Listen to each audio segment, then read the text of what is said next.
Welcome back बच्चों, स्वागत है आप सभी का आपके अपने एजुकेशनल चैनल एजुकेट एवरीवन में। बच्चों आज हम लोग बात करेंगे समांतर श्रेणी अर्थमेटिकल सीरीज की एक्सरसाइज 5.3 के थर्ड पार्ट के बारे में। बच्चों हम लोगों ने पीछे के दो पार्ट में question number 1 to question number 10 तक कवर किया है। अगर आपने वो वीडियो नहीं देखा तो ऊपर आई बटन पर क्लिक करके उस वीडियो को जरूर देख लें। तो चलिए बच्चों, आज का वीडियो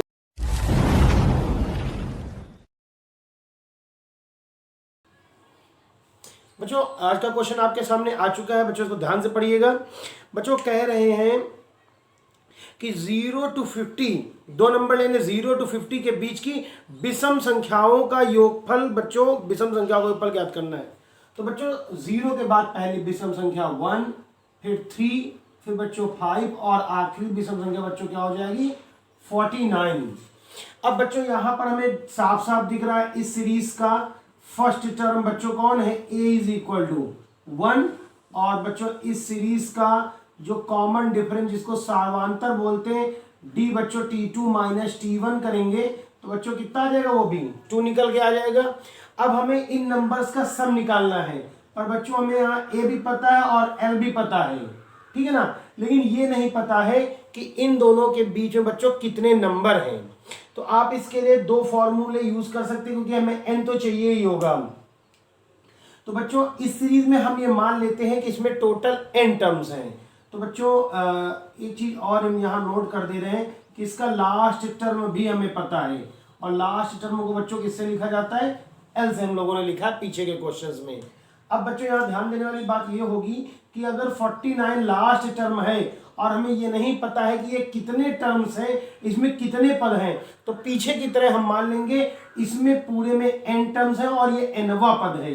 तो इसी को आप अंतिम पद कहें या nवा पद कहें बच्चों, वही बात है। और बच्चों nवा पद निकालने का क्या फॉर्मूला होता है बच्चों, a plus n minus 1 into D. और a की वैल्यू बच्चों यहाँ क्या है 1 प्लस n माइनस 1, और d की वैल्यू क्या है यहाँ पे 2 इज इक्वल टू 49। बच्चों अगर मैं चाहूं तो इसको डायरेक्ट कैलकुलेट कर सकता हूं, जरा देखिएगा 1 इधर जाएगा क्या हो जाएगा बच्चों, माइनस हो जाएगा, क्या बचेगा 48, और ये 2 डिवाइड में जाएगा तो बच्चों क्या बचेगा 24। मैं करके दिखा देता हूं आपको, n minus 1 into 2 is equal to बच्चों 48, इसको 2 से डिवाइड करेंगे बचेगा 24, n इज इक्वल टू निकल के आ जाएगा हमारा 25। अब बच्चों हमारे पास n निकल आया है, इसका मतलब इन सब के बीच में कितने टर्म्स होंगे 25। अब अगर हमें बच्चों इसका सम निकालना है तो हम बहुत ही सिंपल सा फॉर्मूला लगाएंगे, Sn is equal to n by 2, और ब्रैकेट में बच्चों क्या लगाएंगे a प्लस l। इस फॉर्मूले को हम लोगों ने पीछे भी यूज किया। तो बच्चों n अब कितना हो गया 25 बाई 2, और बच्चों a यहाँ पर कितना है 1, और यहाँ पर l मीन्स लास्ट टर्म 49। तो बच्चों 25 अपॉन 2 और इंटू में क्या आ गया 50। बच्चों 2 से कैंसिल करेंगे, ये भी 25, और 25 को मल्टीप्लाई बच्चों कितना आ जाएगा 625, जो आपका पहले क्वेश्चन का आज का आंसर है। तो बच्चों अगला क्वेश्चन आपके डिस्प्ले पे आ गया है। मैं आपको सजेस्ट करूंगा कि इस क्वेश्चन को आप पढ़ लीजिए क्योंकि ये लेंथी क्वेश्चन है। तो बच्चों यहां पर कह क्या रहे हैं क्वेश्चन में कि निर्माण से संबंधित किसी ठेके में कोई काम लेट से हो रहा है तो उस पर जुर्माना लगाया जा रहा है। पहले दिन 250 रुपये शुरुआत की गई, और फिर दूसरे दिन के लिए 250, 300 इस तरह से लगाते रहे, और हर दिन जुर्माना जो है वो पहले दिन से 50 रुपये बढ़ता गया, और काम टोटल उससे कितना लेट हुआ 30 दिन।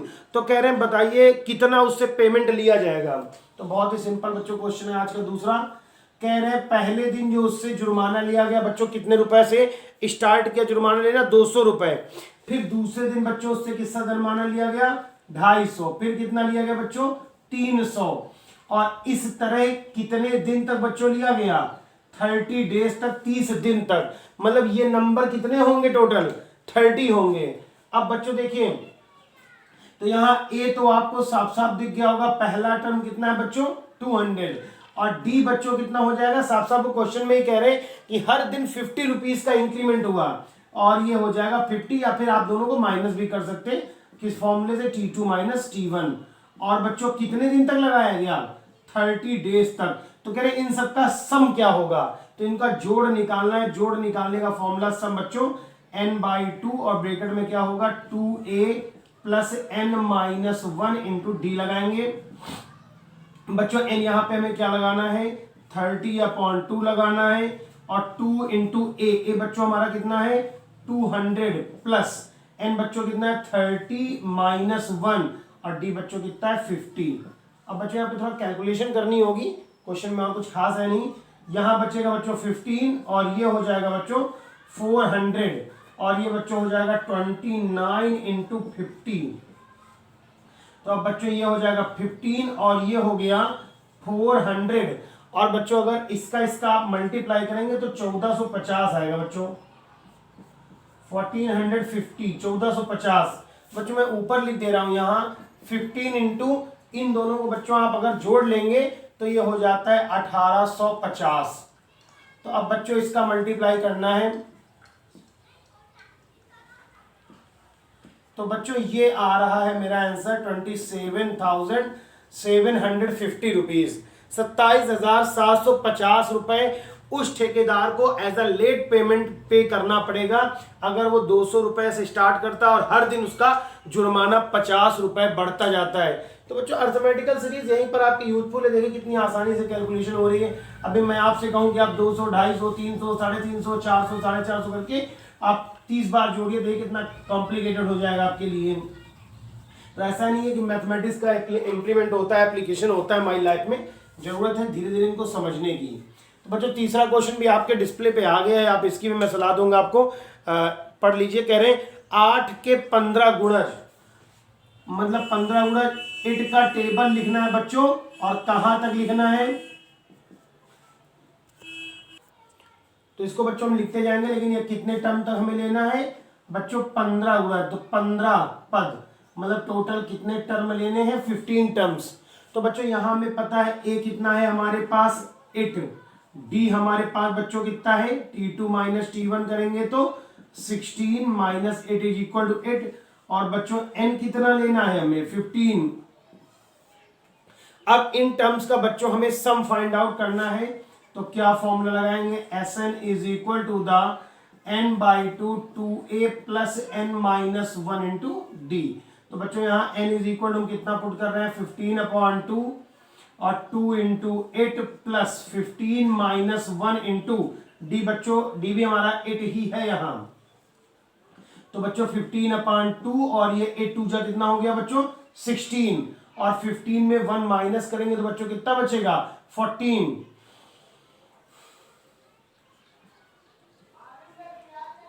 112 बच्चों ना। अब इन दोनों को अगर हम सब कम सम कर लें 15/2 तो ये क्या हो जाएगा 128।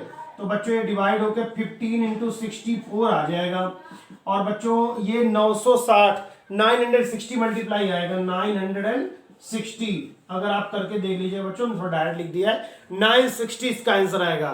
तो बच्चों ये क्वेश्चन बहुत ही आसान है, आपने बिल्कुल डरना नहीं है, आपने केवल अपने मेथड और अपने कैलकुलेशन पे कॉन्फिडेंस रखना है आपको, क्वेश्चंस नहीं गलत होने वाले हैं।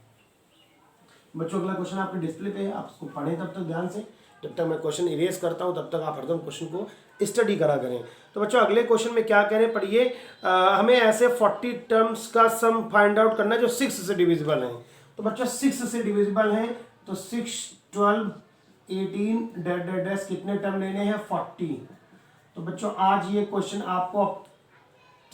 आपने सेल्फ में करना है और इसका आंसर आपको मुझे कमेंट बॉक्स में जाके बताना है कि आपके आज के इस क्वेश्चन का क्या आंसर आया। मैं बच्चों आगे के वीडियो में ही कोशिश करूंगा, एक आध क्वेश्चन आपके लिए जरूर ड्रॉप करूंगा और मैं आपसे पूछूंगा कि आप में से कितने बच्चे वीडियो को देख करके क्वेश्चन लगा रहे हैं और उनका सही सोल्यूशन ले पा रहे हैं। तो बच्चों ये क्वेश्चन आज का क्वेश्चन नंबर बच्चों 4th था जो आपको मुझे करके दिखाना है और उसका आंसर मुझे कमेंट में जाके बताना होगा। तो बच्चों ये क्वेश्चन नंबर आप नोट कर लीजिएगा 4 नंबर। बच्चों 5th नंबर क्वेश्चन पढ़िएगा आज का, और बच्चों वो डिस्प्ले पे है आपके, कह रहे हैं कि n टर्म्स का सम कितना है 4n minus n square. n terms का सम n पदों के ऊपर बच्चों इसी शब्द से लिखा जाता है, तो हो गया 4n माइनस n स्क्वायर। कह रहे हैं इसका फर्स्ट टर्म बताइए, फर्स्ट 2 टर्म्स का सम क्या है, 2 पदों का जोड़ क्या, दूसरा पद क्या, तीसरा पद क्या, 10वां पद, बहुत सारी चीजें पूछ डालिए, कोई दिक्कत नहीं बच्चों, और पूछते मजा आने वाला है। तो बच्चों यहाँ अगर हम 1 रख दे तो क्या आ जाएगा 4 इंटू 1 और minus 1 square is equal to बच्चों क्या आ गया 3। और बच्चों यहाँ मेरी बात 2 मिनट सुनिएगा। एक पद का जोड़ क्या होता है? एक पद, हम आपसे कहते हैं एक पद है किसी सीरीज में, उसका जोड़ क्या होगा? तो वही होगा ना। तो ये एक पद का जोड़ जो होगा वही पहला पद होगा। तो बच्चों हमारा पहला पद क्या आ गया? T1। अब बच्चों n की जगह में 2 रखें, S2, तो क्या आ जाएगा? 4 इंटू 2 माइनस 2 स्क्वायर। तो बच्चों ये कितना आ जाएगा? 4। तो बच्चों ये 2 पदों का जोड़ है। अब 2 पदों में क्या होगा? पहला पद और दूसरा पद। तो बच्चों देखिए पहला पद हो गया T1 और दूसरा पद क्या हो गया? T2। इन दोनों का जोड़ बच्चों कितना है? 4। लेकिन पहला पद हम कितना निकाल चुके हैं? 3 plus T2 is equal to 4। तो T2 is equal to 4 minus 3 और T2 इज इक्वल टू बच्चों क्या आ गया? 1। अब बच्चों देखिए हमारे पास T1 भी है, T2 भी है। और जो बच्चों हमने पीछे के वीडियो में आपको पहले वीडियो में सिखाया था कि जो T1 होता है वही बच्चों हमारा A होता है। तो हमारे पास बच्चों A है और D कहां से आएगा बच्चों? T2 माइनस T1 करके। तो आपके पास D भी है और D बच्चों क्या आएगा? T2 minus T1। तो T2 बच्चों 1 और T1 कितना? 3। तो क्या आ गया? 1 में 3 माइनस करेंगे, छोटे में बड़ा नंबर बच्चों, तो -2 में बच्चों को अच्छे से पता है। तो बच्चों यहाँ पे हमारे पास A भी है, D भी है। अब आपसे क्वेश्चन बच्चों क्या पूछ रहे? पढ़िए, तीसरा पद, 10वां पद, nवां पद। और मेरे समझदार बच्चे, ये तीसरा पद कैसे निकालेंगे, 10वां पद कैसे निकालेंगे, nवां पद कैसे निकालेंगे? तो बच्चों किसी सीरीज का कोई भी पद निकालना हो उसके लिए formula a plus n minus 1 into D का ही इस्तेमाल किया जाएगा। a plus n minus 1 into D का बच्चों इस्तेमाल करके हम किसी भी क्वेश्चन का बच्चों आंसर, किसी भी सीरीज का कोई भी टर्म निकाल सकते हैं, अर्थमेटिकल सीरीज का। तो बच्चों इस फॉर्मूले को यूज करिएगा। ए आपके पास है, डी आपके पास है। तीसरा पूछे तो एन की जगह में 3 रख दीजिए, 10वां पूछे एन की जगह में 10 रख दीजिए, एन पूछे तो एन रख दीजिए। और इस क्वेश्चन को भी बच्चों रिमेनिंग जितना हिस्सा है वो सॉल्व करके हमें कमेंट बॉक्स में जाके उनके आंसर जरूर लिखिए। तो बच्चों हम लोगों ने आज इस वीडियो का 3rd पार्ट कंप्लीट कर लिया है। क्वेश्चन नंबर हम लोग पहुंच गए बच्चों आज 15 नंबर तक अपनी सीरीज के। अब रिमेनिंग 5 क्वेश्चन है वो हम लोग नेक्स्ट वीडियो में कवर करेंगे। बच्चों अगर आपको वीडियो में बताएगी कोई सी भी एक बात पसंद आई है तो बच्चों लाइक कर दीजिए, वीडियो को अपने दोस्तों में बांट दीजिए, कस के खूब दिल खोल के बांटिए, शेयर कर दीजिए बच्चों। और अगर वीडियो पे नए आए हैं अपने चैनल पे तो वीडियो को सब्सक्राइब कर दीजिए। अगर पहले के आप व्यूअर हैं तो आप अपने चैनल को सपोर्ट दीजिए अपना। और आपने चैनल को किस प्रकार से अपना सपोर्ट देना है बच्चों, आप अपने लाइक से, शेयर से और सब्सक्रिप्शन से और बेल आइकन को जरूर दबा दीजिए।